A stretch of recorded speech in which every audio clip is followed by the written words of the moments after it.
Imagine for a second that you're just walking down the street, right? And a police officer stops you. Okay. They suspect you of, I don't know, possessing stolen property.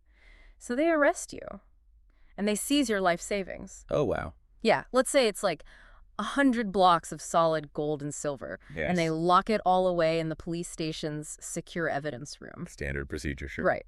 But eventually, the police realize they made a huge mistake. You are completely innocent. Well, that's a relief. You'd think so. They release you and say, you can have your property back. But when they go to the evidence room, the gold is just gone. Wait, gone. Gone. A police constable literally packed it up and fled the country. Your entire life savings just vanished. That is a nightmare. So you do what anyone would do, right? You sue the government. You say, hey, your employee stole my gold from your secure facility. You owe me the value of that gold. Right. Vicarious liability. Exactly.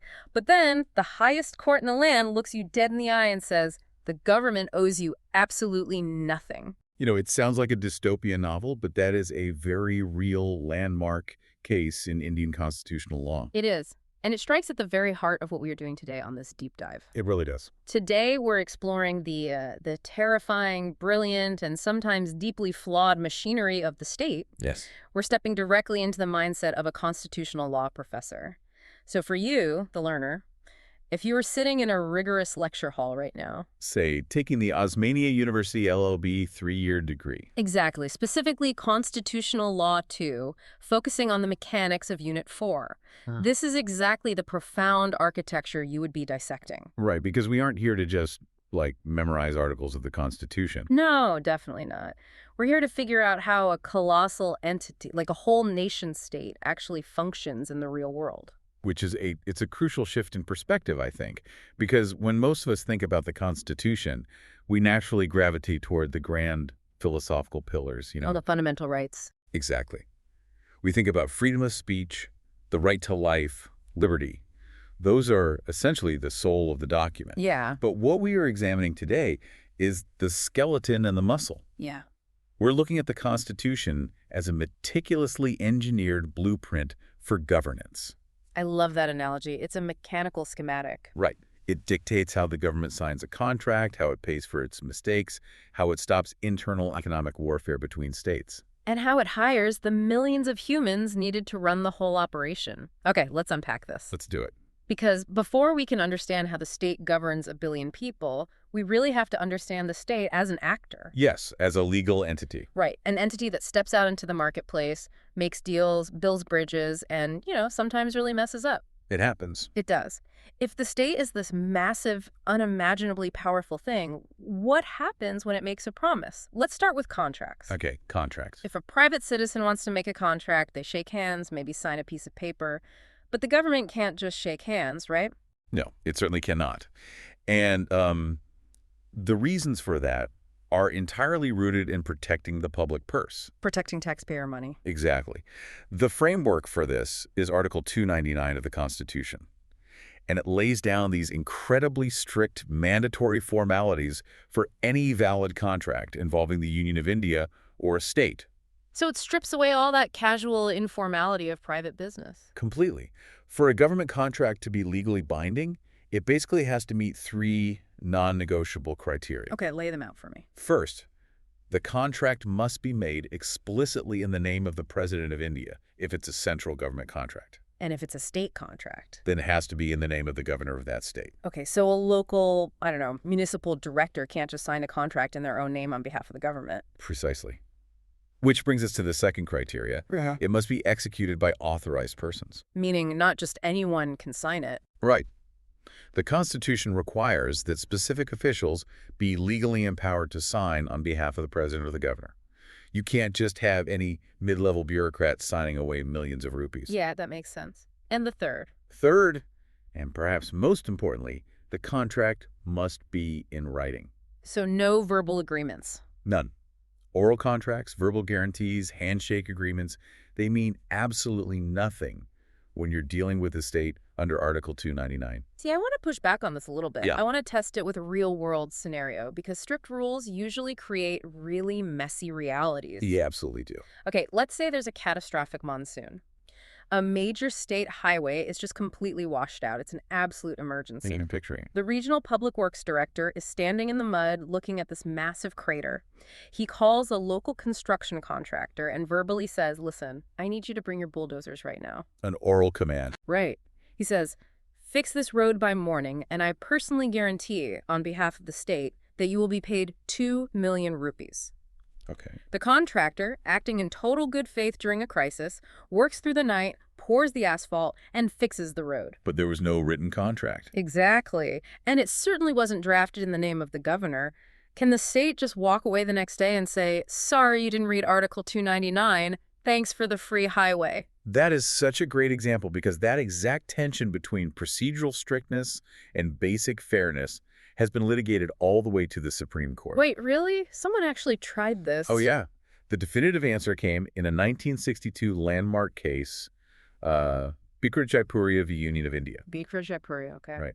The Supreme Court looked at a situation where the strict formalities of Article 299 were totally ignored, and the court made a very hardline ruling. What did they say? They held that noncompliance with Article 299 makes the contract technically void. It is an absolute nullity in the eyes of contract law. Wait, so the contract just doesn't exist?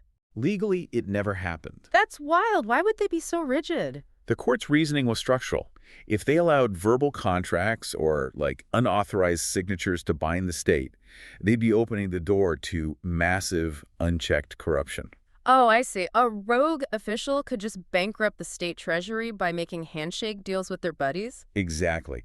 The strictness of Article 299 is essentially a firewall to protect taxpayers' money. Yeah. The state cannot be bound by informal chats or even emergency promises that bypass the legal chain of command. But, I mean, that seems incredibly unjust to the contractor. It does feel that way. They did the work. They delivered the service. The state is now using a perfectly paved road that the contractor paid for out of their own pocket. That is the literal definition of unjust enrichment. You've hit on the exact pressure point there. You know what's truly fascinating here? What? It's how the broader legal system steps in to catch the person who falls through the cracks of Article 299. Oh, so there is a safety net. Yes. The courts recognized that letting the government just, steal labor through a legal loophole is totally unacceptable. Right, because that would be state-sponsored theft. Pretty much. So while the formal contract is void, they introduced this safety net called quasi-contractual liability. Quasi-contractual. Okay, so it functions like a contract, even though it legally isn't one. Exactly. In India, this is largely drawn from Section 70 of the Indian Contract Act. Okay, how does Section 70 work? The principle is simple and honestly elegant. It says if a person lawfully does anything for another person or delivers anything to them, and they didn't intend to do it gratuitously. Meaning they clearly expected to be paid. They weren't just volunteering. Right. They expected payment. And if the other person, in this case the state, enjoys the benefit of that work, then compensation must be paid. Okay, let's apply that to my monsoon highway scenario then. Sure. In your scenario, the contractor lawfully fixed the road. They didn't do it as a charity donation to the state. They did it expecting their 2 million rupees. And most importantly, the state is now clearly enjoying the benefit by having cars drive on that newly paved road. Yeah, the road is fixed. Therefore, under Section 70, the government is liable to pay compensation. They aren't paying because there was a valid contract. Remember, the contract is void. They're paying to restore fairness. Exactly. They are paying for the value of the benefit they actually received. That is a brilliant, pragmatic balance. Isn't it? It basically says, look, we will absolutely not enforce shady, unwritten contracts for future work, but if you already did the work and we took it, we have to pay you what it's worth. Yes, it stops the state from hiding behind a technicality to exploit private citizens, but it still keeps that anti-corruption firewall intact for normal procurement. It's a perfect encapsulation of how constitutional law has to bend to meet the realities of human interaction, right, without breaking its own rules. Perfectly stated. Okay, so we've covered the state making deals. Let's pivot to the state causing disasters. Moving from contracts to torts. Yes, torts. For you, the learner, if you're unfamiliar, a tort is basically a civil wrong. Right, it's negligence, it's causing damage, it's personal injury. Exactly. If a private delivery truck runs a red light and crashes into my living room, I sue the delivery company. Of course. But what if it's a government truck? If a state employee messes up and hurts me, Can I sue the massive, terrifying apparatus of the state? This is where things get really murky. And this brings us right back to the scenario I opened the show with, the stolen gold. This entire area is governed by Article 300, right? Right. Article 300 is the anchor for state liability and torts. The text itself says that the government of India may sue or be sued by the name of the Union of India, and state governments can be sued in the name of the state. Okay, so they can be sued. That sounds straightforward. But, and this is a massive but, that has caused decades of legal heartbreak, Article 300 doesn't explicitly define when the state is liable. Wait, what? It just says they can be sued, but not for what? Exactly. Instead of laying down clear rules, it relies on historical baggage. It says the liability of the state is the same as it was prior to the commencement of the Constitution. Which means we have to look backward. We have to look far backward.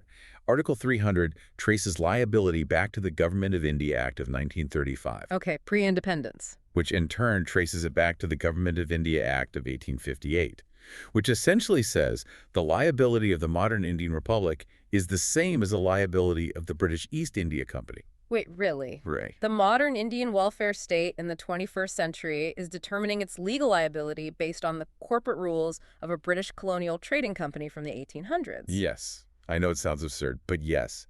And the East India Company had this dual character. What do you mean by dual character? Well, they were a trading corporation making commercial deals, buying spices and textiles, but they also wielded sovereign, military, and governmental powers delegated by the British Crown. Right, they had their own army. Exactly.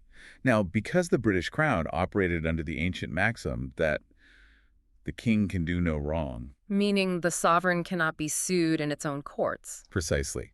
The East India Company claimed that same immunity whenever they were acting in their sovereign capacity. And that colonial ghost is still haunting the courts today. It absolutely is. Let's look at how this actually plays out, because the contradiction is just mind-boggling. I want to contrast two absolute landmark cases from the 1960s. Let's do it. The first case feels like a massive victory for the common person. It's 1962, State of Rajasthan v. Vijayawada. A tragic case, but very important. Yeah. Here are the facts. A government driver has just picked up a government Jeep from a repair shop. He's driving it back to the district collector's residence. Okay. He is driving recklessly, and tragically, he hits and kills a pedestrian. Terrible. The pedestrian's widow, Vijayawada, sues the state of Rajasthan for compensation. And what is the state's defense? They literally invoke that old ghost. They do. They claim sovereign immunity. Yeah. They say, we are the state. We possess sovereign immunity. We're not liable for the actions of our driver. It was a very bold defense in a newly democratic republic, Okay. but the Supreme Court in 1962 rejected it. Thank goodness. They sided with the widow.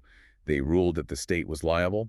What the court did was apply the standard doctrine of vicarious liability. Just like regular employment law. Exactly. Yeah. In common law, an employer is strictly liable for the torts committed by their employees during the course of their employment.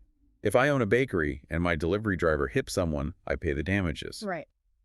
The Supreme Court said the state of Rajasthan in this specific instance was no different than the bakery owner. It felt like the dawn of a progressive, accountable era. Right. It makes total sense. But then, just 3 years later, we get the twist. The infamous twist. We get the case I mentioned at the very beginning of the deep dive. It's 1965, Kasturi Law v. State of UP. The facts here are just infuriating. They really are. So a man named Ralia Ram, who's a partner in a jewelry firm in Amritsar, travels to Meerut to sell some precious metals. Perfectly legal. Totally. But the local police get suspicious. They think he might be carrying stolen property. So they arrest him and confiscate his goods, over 100 talas of gold and some silver. A huge amount of wealth. Massive. They lock him up and they put the gold in the police smalkhana, the secure evidence room. After an investigation, they realize, oh, Raleigh Ram is a legitimate businessman. Oops. Yeah, oops. They release him, they hand back his silver, but the gold is nowhere to be found. Because of the constable. Exactly. A police head constable, Mohammed Amir, who was in charge of the evidence room, had packed up the gold and fled to Pakistan. Unbelievable. So Relia Ram sues the state of Uttar Pradesh. His argument is incredibly straightforward. Your police officers negligently managed your secure facility. Your employees stole my property while it was in your custody. You owe me the value of the gold. It's the exact same logic as the Jeep driver case, essentially. Right. But in this case, the Supreme Court completely reversed the vibe of the Vigewati case. They exempted the state. They did. They said the state of Uttar Pradesh did not have to pay Raleigh Aram a single rupee. I cannot reconcile this. Why does the widow of the pedestrian get compensated for the Jeep driver's negligence, but the jeweler gets absolutely nothing when a cop steals his gold from a police station? What's fascinating here is that it's arguably one of the most debated and criticized contradictions in Indian constitutional history. I can see why. The court reached this conclusion by leaning entirely on that ghost of the East India Company we talked about. They utilized an archaic legal doctrine that separates state actions into two distinct categories. Okay, what are they? Sovereign functions and non-sovereign functions. Okay, let's define those because the line seems completely arbitrary to me. The court's logic was basically this. A sovereign function is an act that can only be performed by the state, using coercive or statutory powers entrusted to it by law. Meaning powers that no private individual could ever possess. Exactly. Think of deploying the military, conducting foreign diplomacy, levying taxes, and crucially for our case, the power of policing. Right. I, as a private citizen, cannot legally arrest you, throw you in a cell, and confiscate your gold. No, you can't. Only the state has the statutory monopoly on that kind of force. Okay. So in custodial law, the Supreme Court reasoned that the police officers seizing and storing the gold were exercising a strictly statutory sovereign power. And because of that? Because they were performing a uniquely sovereign function, the state was enveloped in the protective cloak of sovereign immunity. They essentially said, because only the state could do this, the state cannot be sued for doing it negligently. That logic feels entirely backward. Many scholars agree with you. If you have a monopoly on a terrifying power like seizing property, you should have more accountability, not absolute immunity. It's a huge paradox. But wait, how did they justify the Jeep driver in Vigewati then? But using the exact same test but getting the opposite result, the court asked, is driving a Jeep a uniquely sovereign function? And the answer is clearly no. Right. Anyone can drive a car. A private company can own a Jeep and hire a driver. Because driving a vehicle from a repair shop isn't a uniquely sovereign power entrusted by statute, the state was acting in a non-sovereign capacity. They were acting just like an ordinary private employer. Exactly, and therefore, ordinary vicarious liability applied. The state had to pay. So let me get this straight. If a government employee is doing a mundane job, the state is liable. But if they are exercising immense state power and they abuse it, the state is immune. Yes. Raleigh Aram lost his life savings entirely because the state was negligent in securing its own evidence room, and he has zero recourse. None. And your outrage is shared by decades of legal scholars. It is universally considered an outdated, inconsistent, and deeply unfair distinction. It has to be. If we zoom out and look at the broader implications, this doctrine creates an absolute nightmare for a modern society. How so? Think about the sheer scope of the modern welfare state. In the 1800s, the state mostly just policed the streets and fought wars. Right, their footprint was small. But today, the government does everything. They run massive public hospital networks, they operate national railway systems, they manage telecommunications infrastructure, they distribute food welfare. It's huge. So how on earth do you draw a neat line between sovereign and non-sovereign today? Oh, I see. If a surgeon in a government hospital negligently amputates the wrong leg, is running a free public hospital a sovereign function of a welfare state? Or is it a non-sovereign function because private hospitals also exist? That's a great point. How do courts handle that? They've tied themselves into philosophical knots trying to categorize these activities, leading to wildly inconsistent judgments over the years. It just sounds like a lottery for victims. If you're injured by the state, you just have to pray a judge categorizes the state's action as non-sovereign. Sadly, yes. How have other countries handled this? Surely the UK and the US don't still operate like this. They don't. And that's the real irony here. The UK, the very country that birthed the king can do no wrong concept, realized it was totally incompatible with modern democracy. When did they change it? In 1947, they passed the Crown Proceedings Act, which largely abolished this immunity and made the Crown liable for torts, just like a private person.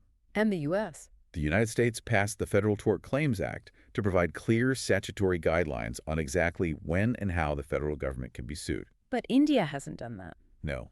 India lacks a specific, comprehensive statute on the tortious liability of the state. We're still forcing judges to interpret pre-constitutional colonial-era principles. That's incredibly The frustrating. Law Commission of India has repeatedly, urgently recommended enacting legislation to abolish the sovereign versus non-sovereign distinction. They argue that the state, precisely because it wields such immense disproportionate power over the lives and property of its citizens, must be held to a standard of strict accountability. Absolutely. It's a fascinating look at how the law sometimes just drags the past into the present. It really is. Okay, so we've established the state as an actor. It can sign contracts, it can commit wrongs, and it operates under this heavy historical framework. Right. Let's shift our perspective now.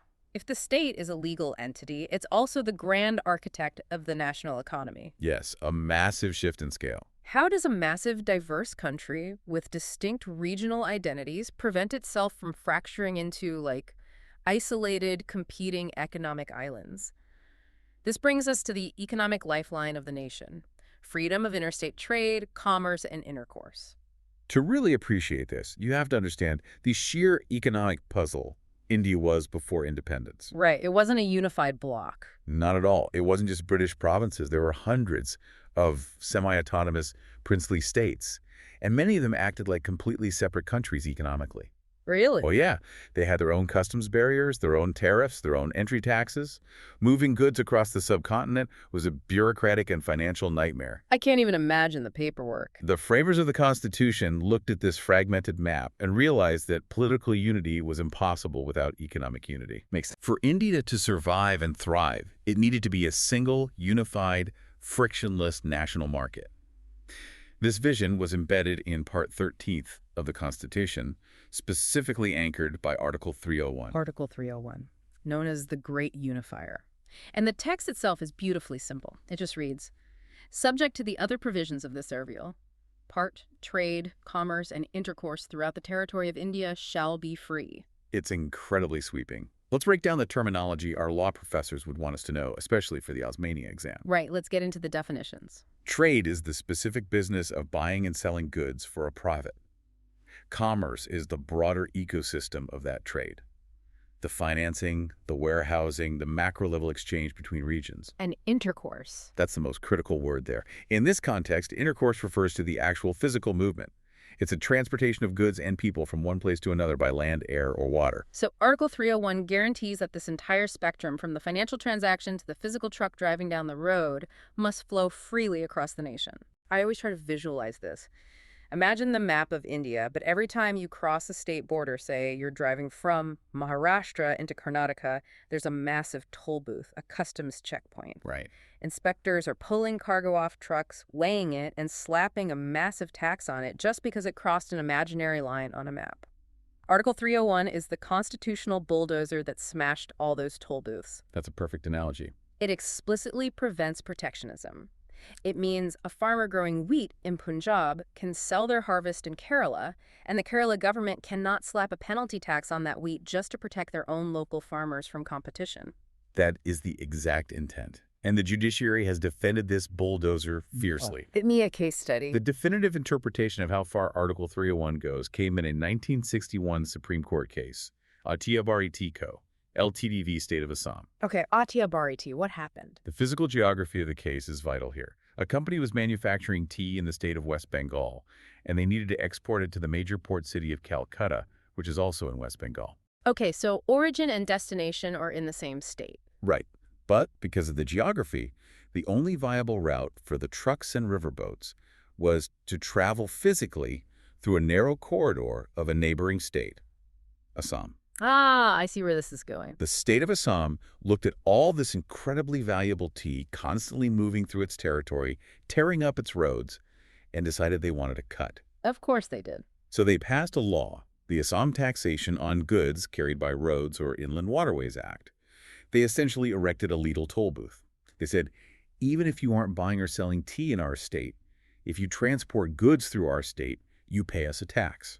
Wait, so they weren't taxing the sale of the tea at all? They were literally just taxing the physical trucks for existing on their roads. Exactly. The Atabari Tea Company challenged this tax, arguing it violated the absolute freedom guaranteed by Article 301. And the Supreme Court agreed. They completely agreed with the tea company. They struck down the Assam tax.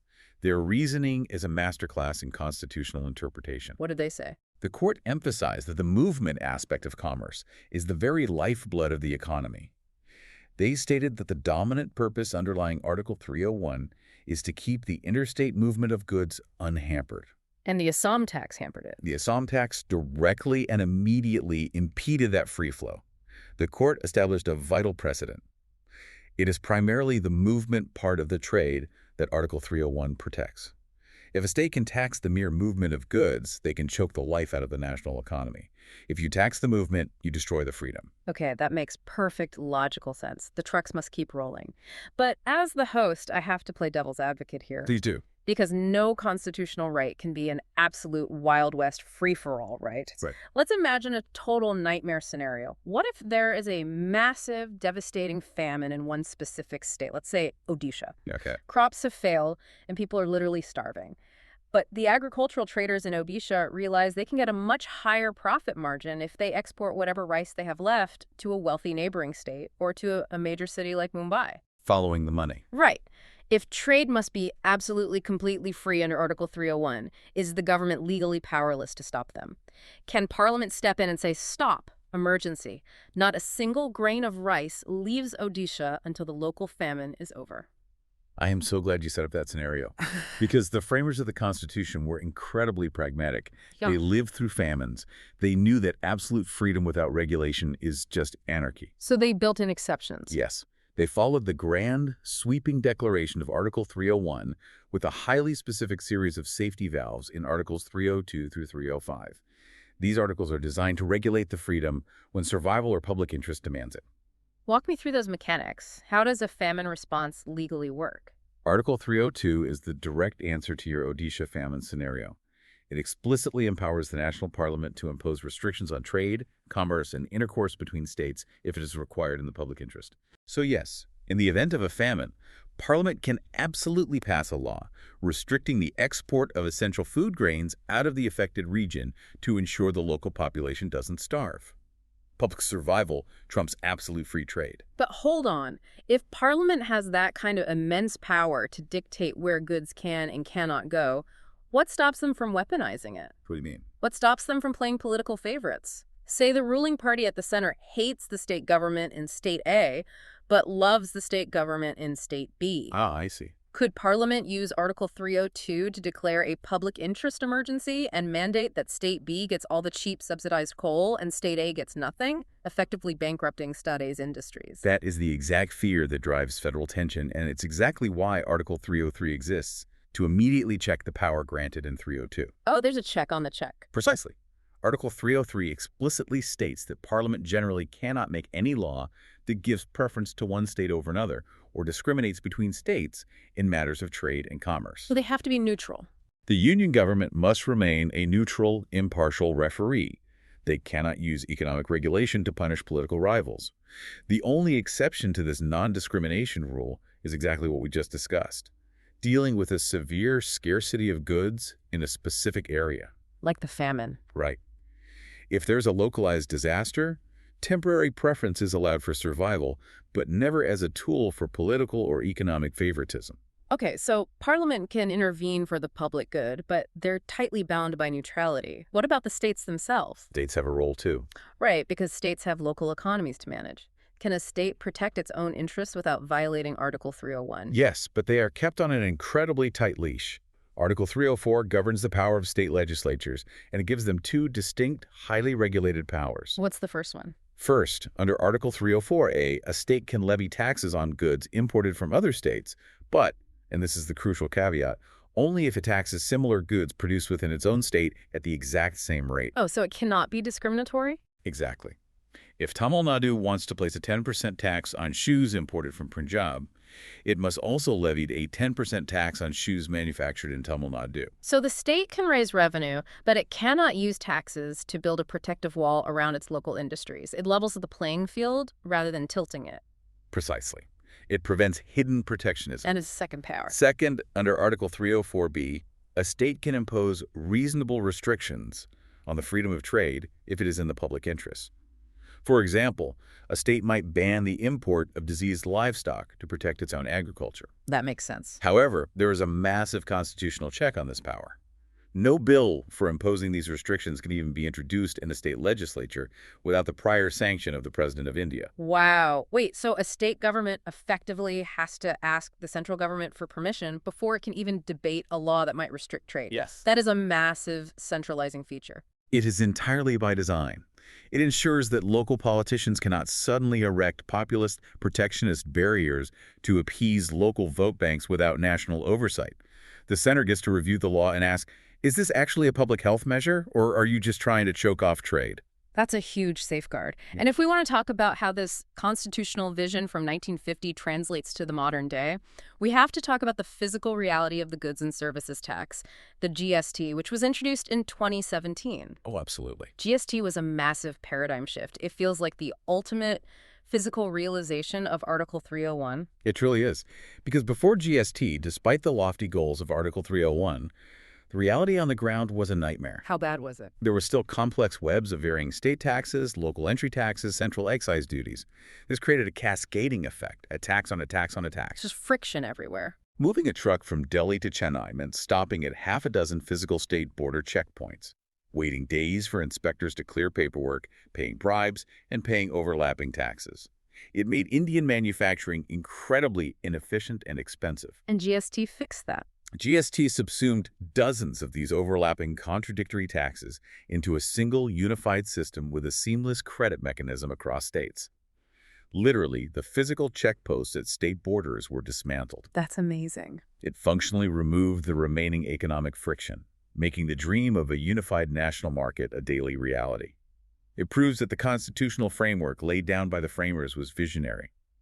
They built the legal scaffolding that allowed India to eventually become an integrated economic powerhouse. That is an incredible arc from theory to reality. Okay, so we've built the state, we've defined how it makes contracts and pays for torts, we've established a massive free-flowing national economy, we have the rules and we have the roads. We do. But a government isn't just a collection of documents and highways, right? It's made of human beings. Millions of them. Who actually runs this colossal operation day to day? Politicians pass laws, but they don't collect the taxes, they don't pave the roads, and they don't investigate the crimes. No, they don't. We're moving from the rules to the humans enforcing them. We are entering the engine room, services under the state and the all India services. This is where the grand theory of constitutional governance crashes into the messy reality of human administration. Okay, set the scene for us. The political executive, the prime minister, the chief ministers, the cabinet, they are temporary. They come and go with the tides of elections. They formulate policy and set the direction. Right. But the actual execution of that policy, the daily maintenance of law and order, the management of massive infrastructure projects, the physical collection of revenue that relies entirely on the permanent executive, the bureaucracy, the civil services. And the rules governing the lives and careers of these civil servants are fascinating. Let's dig into Part 14 of the Constitution. I want to start with a concept that sounds genuinely terrifying, like something out of a medieval monarchy. The doctrine of pleasure. Ah, yes. Article 310. Article 310 states that every single person who is a member of a defense service or a civil service of the Union holds their office during the pleasure of the president. And for state services, it is during the pleasure of the governor. When I read that, it sounds like absolute tyranny. It sounds like a civil servant could be fired at 3:00 p.m. on a Tuesday for no reason at all, just because a politician whispered in the president's ear or the governor woke up in a bad mood. Right. It sounds like there is zero job security. It does sound medieval, and that's because its roots are. The phrase derives directly from the British common law principle that a servant of the crown holds office literally at the pleasure of the crown and can be dismissed at will without cause. So why keep it in a modern democracy? The framers of the Indian Constitution intentionally included this doctrine. They weren't trying to be tyrants, they were being practical. They believed that the government ultimately must have control over its own employees. Okay, I guess that's fair. If a bureaucrat is highly inefficient, deeply corrupt, or outright insubordinate, the state cannot be paralyzed. They need the ultimate power to remove them. True, you can't have unfireable, corrupt officials. However, the framers were also incredibly astute psychologists. They understood the human reality of power. If a civil servant is terrified of being arbitrarily fired every single day, if their livelihood depends entirely on keeping politicians happy, they will never, ever give honest, critical advice. They'll just say whatever the boss wants to hear. They'll never enforce the law against powerful people. They will just become fearful yes men. Right. If your job depends on the pleasure of the boss, you never tell the boss they're breaking the law. So how does the Constitution prevent the civil service from just becoming a spineless extension of the ruling political party? It provides a massive, impenetrable constitutional shield in the very next breath. Article 311. Article 311, okay. This article heavily qualifies and restricts the terrifying power of the doctrine of pleasure. It provides two fundamental, non-negotiable safeguards for civil servants. What's the first one? First, a civil servant cannot be dismissed or removed by an authority subordinate to that by which they were appointed. Meaning? If you were appointed by the President of India, a mid-level regional manager cannot fire you. It protects the chain of command. Okay, that makes sense. And the second safeguard? Second, and this is the absolute bedrock of their protection, no civil servant can be dismissed, removed, or reduced in rank except after a formal inquiry. A formal inquiry? Yes. In that inquiry, they must be explicitly informed of the charges against them, and they must be given a reasonable opportunity of being heard in respect of those charges. Okay, so it relies on the most basic principle of fairness. You cannot condemn someone without hearing their side of the story. You get to defend yourself. Exactly. In legal jurisprudence, this is known as the principle of natural justice, specifically the Latin maxim audi alteram partem. Listen to the other side. Listen to the other side. I like that. You cannot be fired in the dark based on a secret memo. You get a quasi-judicial hearing. This ensures procedural fairness and protects the integrity and independence of the permanent executive. It gives them the spine to say no to illegal political orders. Because they know they can't be fired without a public, documented process. Now, I assume this right to a hearing isn't absolute, right? There have to be situations where the state needs to act immediately. Yes, the Constitution is always pragmatic. Article 311 allows the state to completely bypass this mandatory inquiry in three highly specific scenarios. Okay, what are the exceptions? First, if the civil servant has already been convicted on a criminal charge by a court of law, the court already heard the evidence, there's no need for an administrative replay. That's logical. Second, if the disciplinary authority is satisfied, for reasons they must record in writing, that it is not reasonably practicable to hold an inquiry. Perhaps the witnesses are being intimidated, or the civil servant is absconding. And the third? And third, crucially, if the president or governor is satisfied that in the interest of the security of the state, it is not expedient to hold an inquiry. Oh, wow. So if a high-level bureaucrat is caught red-handed spying for a hostile foreign intelligence agency, the state doesn't have to give them a 6-month administrative hearing where they might leak more secrets. Exactly. They just use the doctrine of pleasure and fire them immediately. Precisely. The state must be able to protect its own survival. But let's zoom in from the general civil service to the most elite, powerful tier of the bureaucracy. The All India Services. Yes, governed by Article 312. This structure is entirely unique to India's federal setup. We're talking about the IAS, the Indian Administrative Service, the IPS, the Indian Police Service, and the IFS, the Indian Forest Service. Right, the top tier. An interesting side note from the source material. Article 312 empowers the Rajya Sabha, the upper house of parliament, the Council of States, to declare by a 2/3 majority that it is necessary in the national interest to create new All India services. Wait, why specifically the Rajya Sabha? Why not the lower house? Because the Rajya Sabha represents the states. What? And All India services, by their very nature, deeply intervene in state-level administration. The states have to agree to expand this central footprint. And this brings me to a massive structural question. Because on paper, the All India Services seem like a recipe for absolute administrative chaos. How so? Let's trace the career of an elite IAS officer. They're recruited centrally by the union government in New Delhi. They're trained by the central government. Right. But then they're allotted to a specific state cadre. They are sent to spend their career in Tamil Nadu or Bihar or Gujarat. Yes, they are. While they are working in that state, they're under the direct day-to-day operational control of the state government. The Right. chief minister of the state is effectively their boss. They implement state policies. That's right. But their ultimate service conditions and the power to take major disciplinary action like outright dismissal or severe demotion remains exclusively with the union government in New Delhi. That is correct. Who is actually the boss here? If you have dual masters, doesn't this dual control system create constant friction and paralysis? On a superficial level, it looks like an impossible tug of war. But if we connect this to the bigger picture of why India was formed the way it was, this dual control system is not a flaw. It's a masterpiece of federal engineering. Okay, explain the genius of the friction then. You have to remember the context of Indian independence. It is a vast, incredibly diverse subcontinent with deep regional, linguistic, and cultural identities. Right.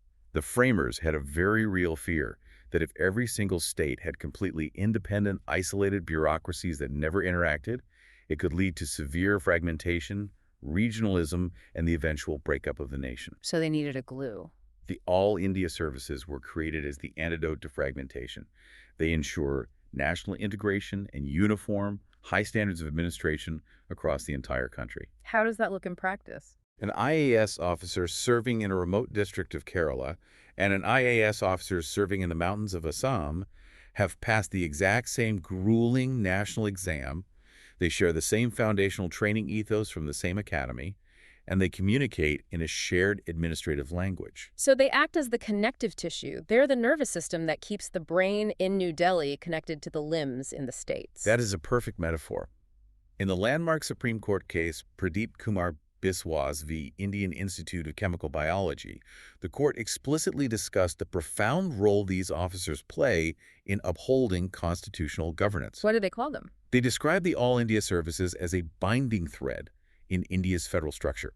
Now, regarding your question about the chaos of dual control, that dual control is actually designed to protect the officers from local tyranny. Protect them from local politicians. Yes. Imagine a brilliant, fiercely honest IPS officer, a chief of police, working in a state where a powerful local politician, maybe even a state minister, is running an illegal mining syndicate. Okay, high stakes. The officer starts investigating the minister. If that state politician had the absolute unchecked power to fire that police officer on the spot, the officer would be terrified. Human nature dictates they would likely drop the investigation to save their family's livelihood. Right, self-preservation kicks in. But because of the dual control system, the power to dismiss that IPS officer lies with the union government in New Delhi. The officer possesses an immense structural shield against local political pressure. Oh, wow. They can stand their ground, look the corrupt local minister in the eye, and continue the investigation.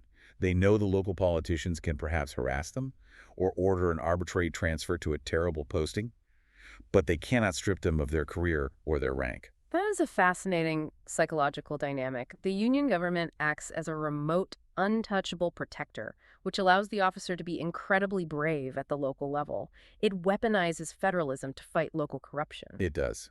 However, it's not a perfect system. And as our sources point out, fierce conflicts frequently arise. I can imagine. We see immense tensions between the union and state governments over the control and postings of these officers. This peaks when the political party ruling the central government is different from the party ruling the state government. What kind of tensions? Well, state governments sometimes complain that these officers act arrogantly, treating state ministers poorly because they know their true boss is in Delhi.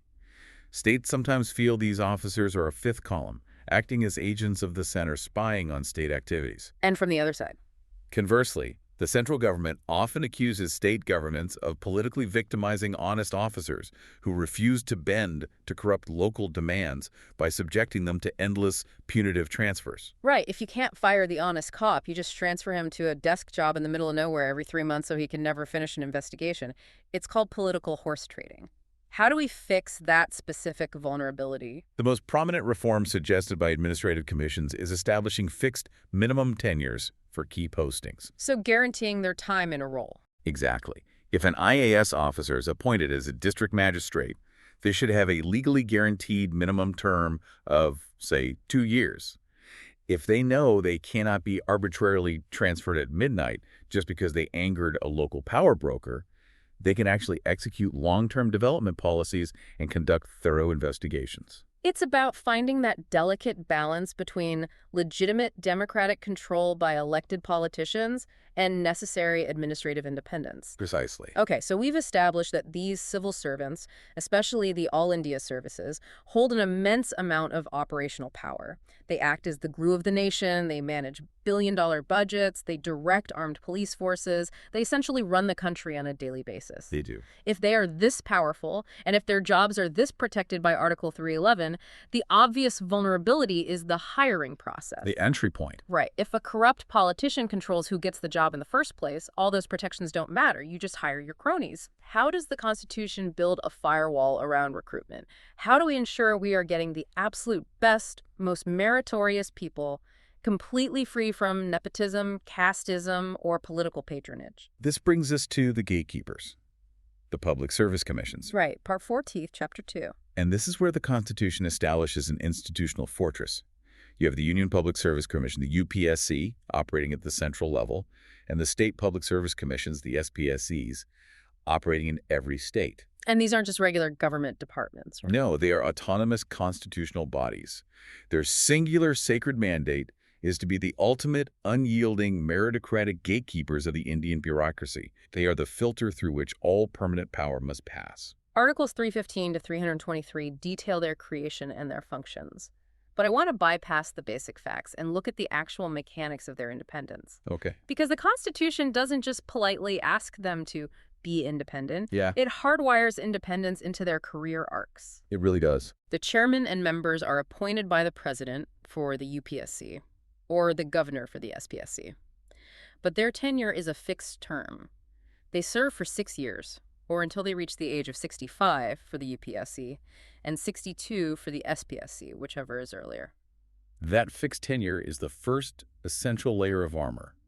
Once they are appointed, the political executive cannot remove them simply because the government doesn't like the candidates the commission is selecting. So if the UPSC refuses to select the prime minister's nephew because he failed the exam, the prime minister cannot fire the UPSC chairman. Exactly. And the removal process is even more intense than for a civil servant. Article 317 states they can only be removed by the president on the explicit ground of misbehavior, and only after the Supreme Court of India has held a formal inquiry and reported back that they ought to be removed. Wow. So the executive branch cannot touch them without the judiciary validating it. Right. It takes it out of the politician's hands. But out of all these rules, there's one highly specific detail in Article 319 that I find absolutely brilliant. The post-retirement ban. Yes. It outlines a strict prohibition on holding further offices. It says that once the chairman of the UPSC finishes their 6-year term, they are permanently, legally ineligible for any further employment, either under the government of India or under the government of any state. Their career in government is permanently over. It's incredible. It is a remarkable, psychologically profound provision. Let's really analyze why that ban is so crucial to the survival of the meritocracy. Please do. Human nature is universally susceptible to ambition. Let's compare this to corporate regulatory capture in the United States, for example. Okay. Often, the head of a government regulatory agency knows that when their term ends, they can get a highly lucrative job as a lobbyist or a board member for the very corporations they're supposed to be regulating. The classic revolving door. This revolving door Okay. creates a massive subconscious or sometimes conscious incentive to go easy on those corporations while in office to secure that cushy post-retirement gig. Right. You don't bite the hand that's going to feed you next year. The framers of the Indian Constitution recognized this exact danger in the bureaucracy. If a UPSC chairman knew that after their 6-year term, they could be appointed by the ruling party as a state governor, or an ambassador to a prestigious country, or the head of a massive public sector corporation, The temptation would be overwhelming. there would be a subtle, constant pressure to please the political executive while they were running the commission. They might subtly bend the interview scores, push a favored political candidate through, or conveniently leak an exam paper to curry favor and secure their future. Exactly.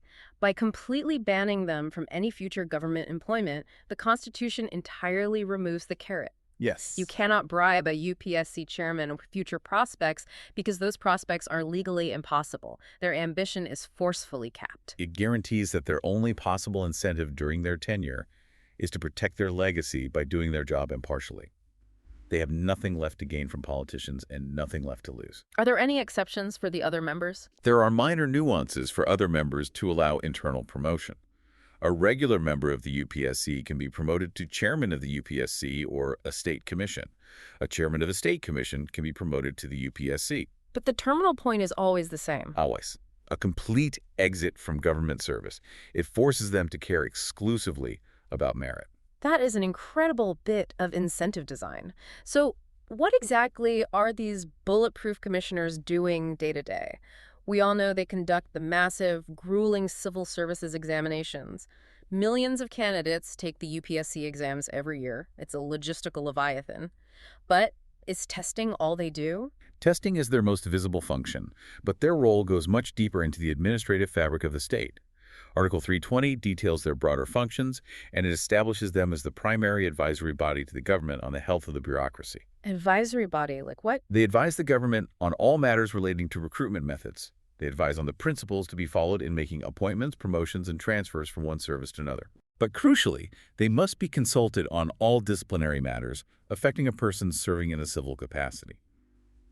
Let's go back to our earlier example of a civil servant facing an inquiry under Article 311. The formal hearing. If the government conducts the inquiry and decides they want to dismiss the officer or severely reduce their pension, they cannot just act. They must seek the advice of the UPSC or the SPSC. So they act as an appellate review for discipline. Essentially, yes. This ensures that a neutral, expert body reviews the disciplinary action, acting as a final check against arbitrary or politically motivated punishment by the executive.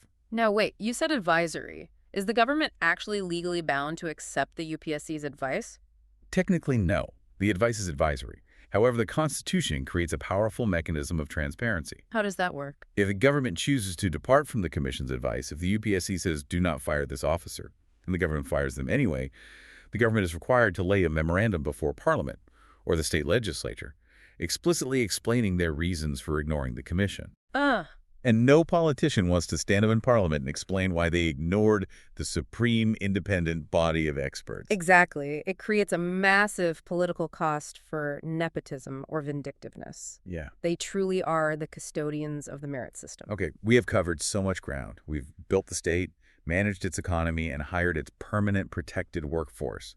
But we have one final monumental piece of the puzzle. We do. We've spent all this time talking about the permanent executive, the civil servants who stay in their jobs for decades, protected by the UPSC in Article 311, but who chooses the temporary executive? The politicians. Right. Who chooses the prime minister, the chief ministers, and the politicians that these elite civil servants must advise and answer to? We arrive at the absolute cornerstone of the entire democratic project, the ultimate umpire, the Election Commission of India.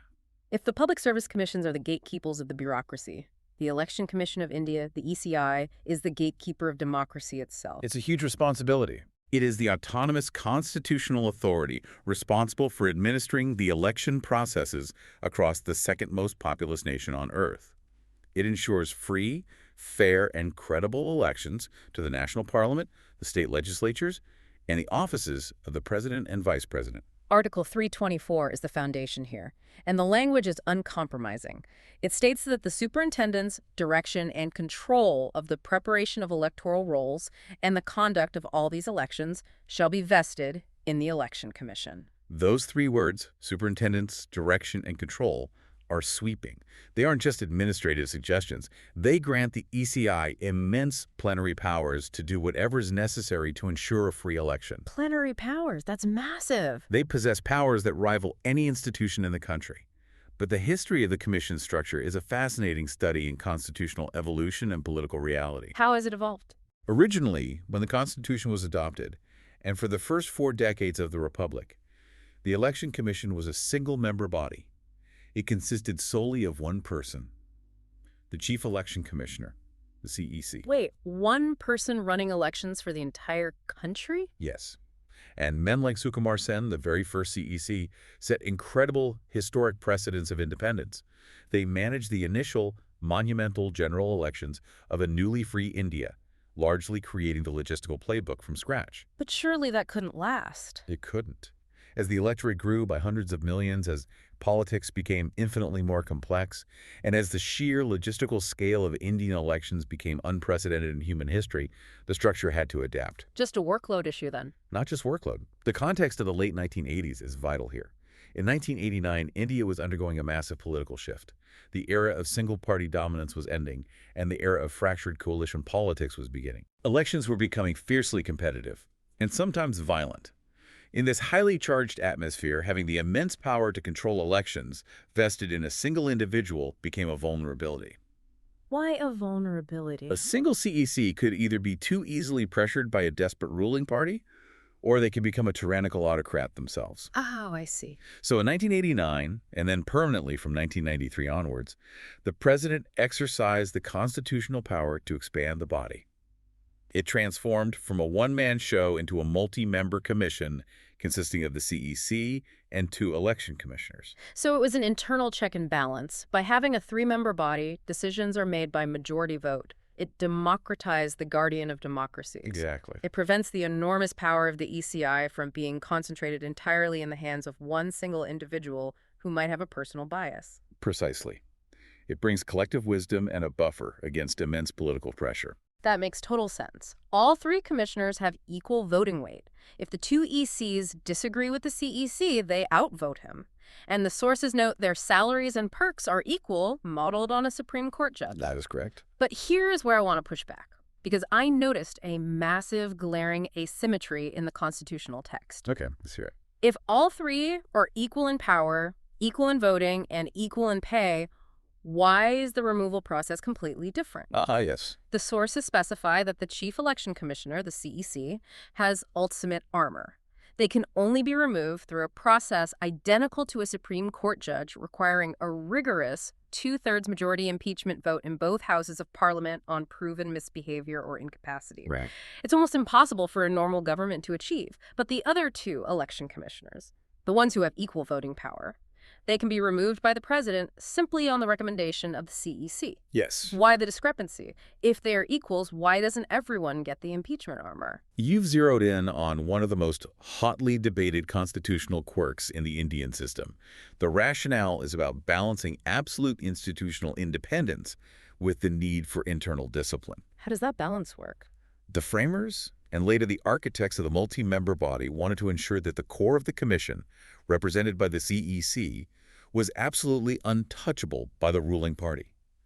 An impeachment process requires a broad political consensus. Right. This means a government with a simple majority cannot fire the CEC just because the CEC ruled against them on a campaign finance violation or ordered a repoll in a constituency the government wanted to steal. It guarantees the institution's backbone cannot be broken by the executive. Okay, I agree with that. But why not extend that exact same armor to the other 2? If a ruling party wants to manipulate the commission and they can't fire the CEC, couldn't they just pressure the CEC to fire the other 2 or pressure the president to do it? The argument against giving everyone impeachment protection is that it might make the body entirely unmanageable. In what way? Imagine a scenario where an election commissioner goes completely rogue, becomes overtly partisan, or is grossly incompetent, but the ruling party likes them and protects them from impeachment in Parliament. The election commission would be paralyzed from the inside. Oh, I hadn't thought of that. By allowing the president to remove an EC, but only on the explicit recommendation of the CEC, the Constitution places the disciplinary power internally. The political executive, the prime minister, or the president cannot initiate the removal of an EC. They cannot just fire them.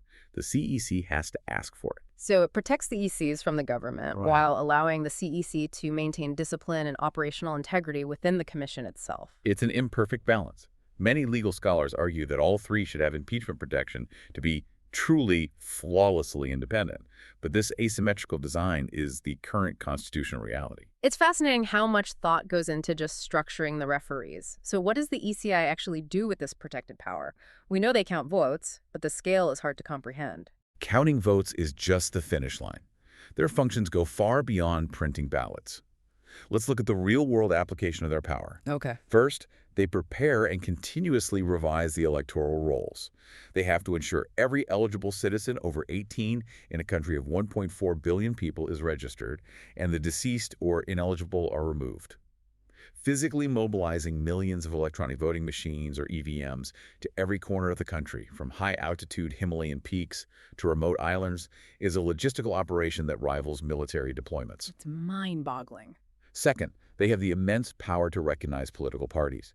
They grant national or state party status based on electoral performance.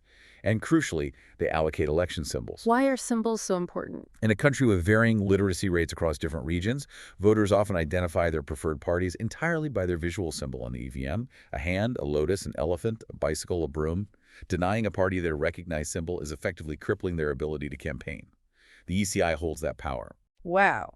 And what about during the actual heat of the campaign? When politicians are fighting for their political lives, they tend to break rules. This is where the ECI's power is most visible and most necessary. They enforce the Model Code of Conduct, the MCC. This is a comprehensive set of guidelines agreed upon by political parties to ensure ethical campaigning. How strictly is it enforced? The moment elections are announced, the ECI effectively takes control of the administrative apparatus. They monitor campaign expenditure with hawk eyes, ensuring wealthy candidates don't exceed legal limits to simply buy an election. They monitor and stop hate speech. That's a huge job. They prevent the misuse of government machinery, meaning the ruling party cannot use state-owned helicopters for campaigning or announce massive new welfare schemes right before the vote to bribe the electorate. They ensure a level playing field. And if things go terribly wrong, if there is massive violence, booth capturing, or widespread evidence of voters being bribed or intimidated, the ECI has the ultimate disciplinary power. They can outright cancel the elections in an entire constituency and order a fresh repoll. They can ban politicians from campaigning for days. So what does this all mean? When we zoom out, what are we really looking at here? When we look at the Election Commission, what is its true function in the machinery of the state? We are looking at the ultimate guarantor of the preamble. The very first words of the Constitution declare India a sovereign, socialist, secular, democratic republic. Right. Every single thing we discussed today, the strict rules for government contracts, the balancing of tort liability, the brilliant freedom of interstate trade, the protective fortress built around the civil services, all of that complex machinery relies entirely on one fundamental premise, that the government derives its legitimacy from the true, uncoerced, freely given will of the people. Because if the elections are rigged, the entire constitutional structure collapses into a facade. Exactly. By conducting free, fair, and credible elections, by standing as an immovable, neutral umpire in the fierce, often brutal arena of political combat, the Election Commission ensures that the democratic soul of the Constitution remains intact. They are the mechanics who ensure the engine of democracy actually turns over every 5 years. That is profound. They protect the premise of the entire system. Well, what a journey we have been on today through the architecture of the state. It's been a deep one. We stepped into the rigorous mindset of a law professor, and we completely dismantled the machinery of governance to see how the gears actually turn. We really did.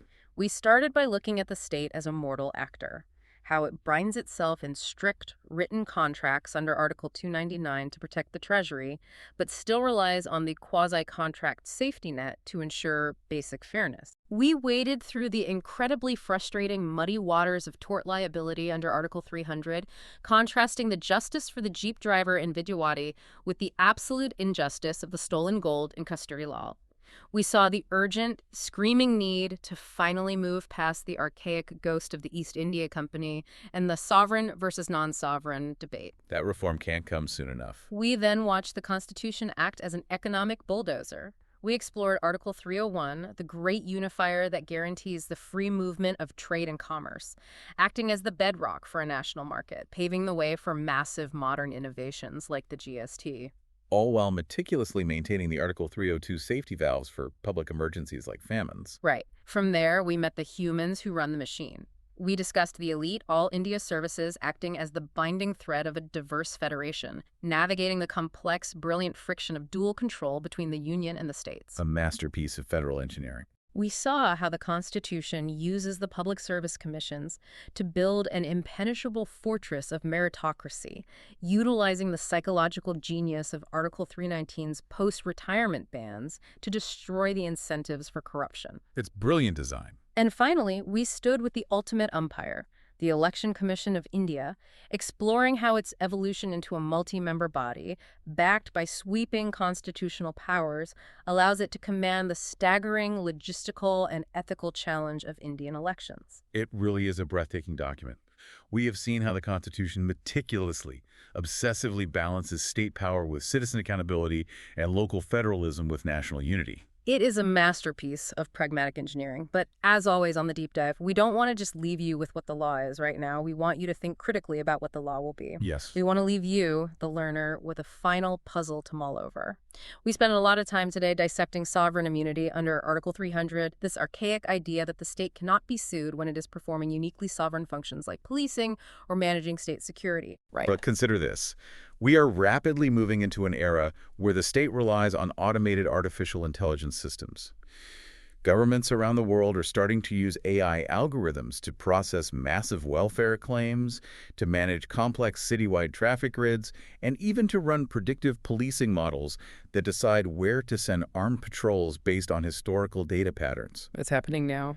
Now, imagine a scenario in the near future where a state-deployed AI predictive policing algorithm makes a catastrophic autonomous error. It flags a neighborhood incorrectly based on biased data, leading to a wave of wrongful arrests and property seizures. Or an AI managing a smart traffic grid glitches and causes a massive, fatal pileup on a state highway. Oh, that's a chilling thought. When the victims of that algorithm sue the state, how will the courts react? Is a decision made by an autonomous piece of code a sovereign function, completely immune from liability simply because it was deployed for law enforcement? Or is the AI algorithm simply a defective product, a non-sovereign tool, opening the state up to massive, unprecedented vicarious liability? The Constitution was written in 1950 with pen and ink. It was designed to deal with negligent Jeep drivers and corrupt police constables. But its fundamental principles of accountability and state power are about to collide head-on with the digital age of autonomous algorithms. How will the Supreme Court draw the line tomorrow? Where does sovereign immunity end and a software glitch begin? That is a brilliant, terrifying, and deeply important question. The X-ray machine of constitutional law is going to have to adapt to read code. Thank you for joining us on this incredibly rigorous deep dive. We hope you walk away not just knowing the text of the Constitution, but truly understanding the intricate, fascinating machinery that keeps a massive democracy functioning every single day. Keep questioning those structures. Exactly. If you're wondering how the state gets away with the things it does or how it holds itself together, you now have the blueprint. Keep questioning the structures of power around you, keep looking for the why behind the rules, and we will see you on the next deep dive.